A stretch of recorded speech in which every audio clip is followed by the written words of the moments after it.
Chain of evidence refers to the process where the sample was collected and the preparation of the list of persons who have the authority or access to the sample or report to obtain from the collection to the presentation to the court.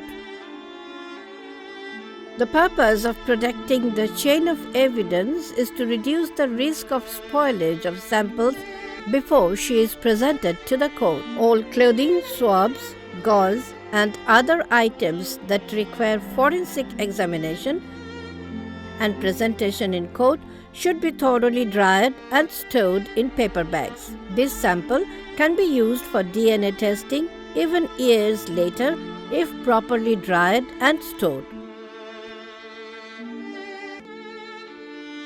Blood and urine samples can be stored in the refrigerator for up to 5 days.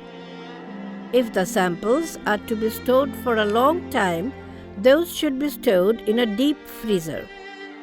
Each sample in a paper pack should be separately labeled with a clearly identifying secret code, date, time, and type of sample. Finally, the sample should be stored under lock and key. Note that the survivor's name or first name cannot be used as an identifier code. The sample packet should be sealed with paper tape. The identification code, date, and signature should be written on the paper tape adhered at the point where the packet is opened. If the packet has been opened, it should be evident that it was previously opened. The packet should be stored and transported in such a way as to preserve the chain of evidence. Samples collected cannot be presented to the police or the court without the survivor's permission.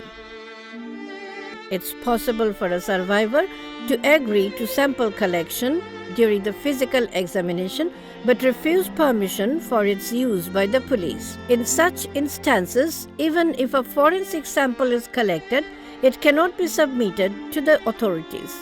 If the hospital has storage facilities, the survivor should be informed that these samples will be stored for up to 6 months and then will be destroyed. In the meantime, if the survivor wishes, it will be submitted to the appropriate authorities.